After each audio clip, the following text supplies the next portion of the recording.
Trail is an 8-mile pedestrian and bicycle path that connects our cultural districts, our entertainment venues, a number of historic places in downtown Indianapolis. It feels different when you're riding a bike. I mean, it's just a different feel to it because of how it's been built and what's underneath it. So, but it's the part about connecting up everything that's really made it dramatic and is getting the international attention. Great thing about the Indianapolis Cultural Trail is that it's a really pretty high quality trail. The pavers are really tight interlocking pavers. I was actually very questionable when they said, oh, you'll be fine on a bicycle. I thought you'd feel it. The bioswales are incredible, the plantings on it, the signage. I mean, everything, just the greatest detail. The vast majority of the trail has these bioswales and these stormwater planters. All the landscaping on the trail actually serve as a natural barrier protecting the cyclists and the pedestrians from both vehicle traffic and from each other.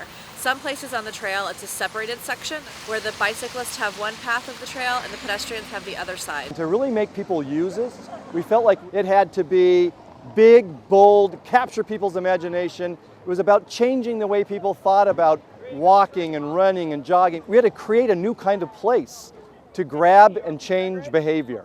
We couldn't just do a bike lane and change behavior. We had to create a new street. Thoroughfares downtown are huge.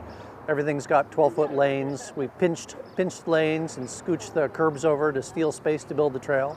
Every once in a while we stole little parking spaces. The overall cost was $63 million, and there were no local tax dollars put into that. We had the Glick family who gave us $15 million, and then Brian fundraised some other money. One of the linchpins for finishing the project was we received one of the first Tiger grants, and we got $20.5 million, and that enabled us to finish the last 3 segments. We knew that the city didn't have any money, and that if I had to wait for the city to have money, this project would never happen. So we started with philanthropy. And we were able to raise money because we didn't talk about this as an infrastructure project. We talked about it as a quality of life and an economic development project.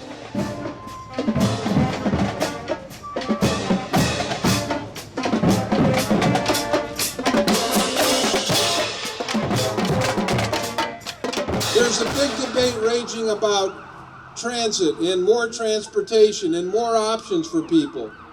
You'll never go wrong providing people transportation options. You won't.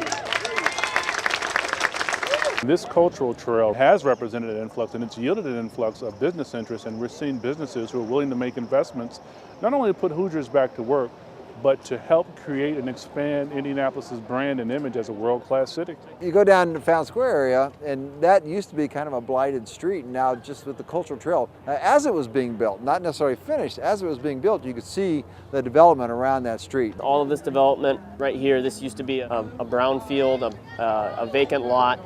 These 2 abandoned buildings down here are now full with businesses that have actually both expanded in the 2 years they've been in there. I feel like the completion of the trail has helped Fletcher Place, Holy Rosary, Fountain Square have really taken off in the last year.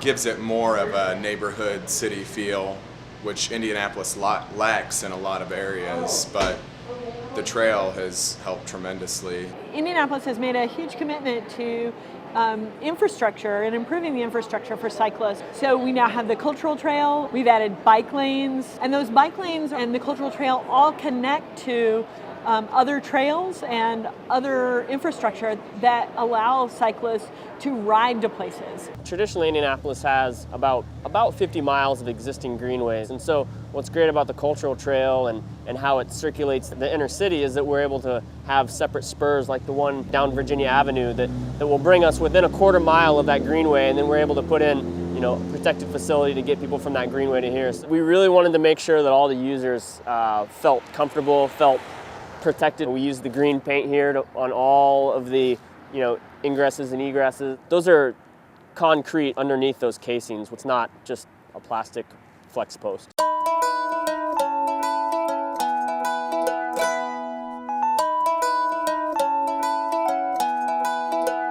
So this is actually an example of where the Cultural Trail tries to incorporate art, but functional art. So this is a bus shelter that provides shelter and light. And actually, when the sun is correct, these words from this poem are projected onto the ground. There was, I believe, $2 million worth of commissioned art all along the trail, some of it functional and some of it just aesthetic.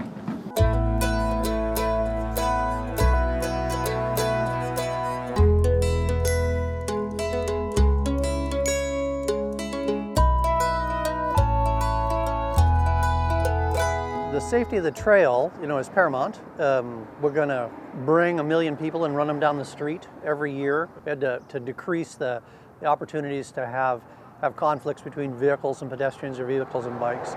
We did things like all the little streets, we raised the level of the street to be at the level of the trail. So instead of dropping down and crossing the street has to climb up and cross the trail. Crosswalks are done with a product called Duratherm, and basically what happens is you heat up the asphalt, and then this is like a stamp, and it stamps in, and then you lay in this thermoplastic, and then when it cools, it's level with the street so our snowplows don't hit it, but it provides a really great visuals for cars so that they know that they're approaching a special space. We put up a lot of signage because this is different. We put up instructions to the motorists, that they have to yield to the pedestrians on the trail. We put up signs for the trail users because, there really aren't rules of the road for this. We're trying to get people excited about commuting and thinking about commuting. And so here at the hub, we've got BGI right behind us, so any maintenance needs your bike may need. And then also if you need equipment or gear, they're here. And on the other side is the Y part, and that's what's convenient is to have showers and towels. So after you've biked downtown to work, we get you all cleaned up, have amenities for you, keep your clothes while you're at work, and then you come back and you can ride home.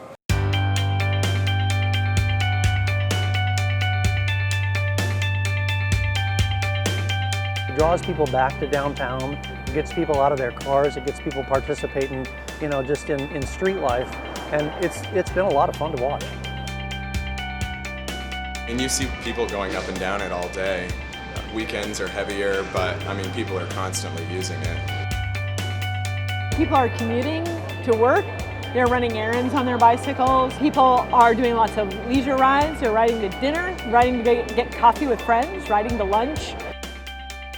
So when the mayor was elected in 2007, we really had 0 miles of on-street bike lanes, and this year with projects just getting ready to start up, we've got about 70 to 75 miles of existing on-street bike lanes. The mayor ultimately wants, by 2015, a bike network, so greenways and on-street bike lanes, a network of 200 miles. You can never do it alone, so you always have to get advocates and champions and partners, and you have to bring them in, and it has to be not just your idea, it has to be all of your ideas.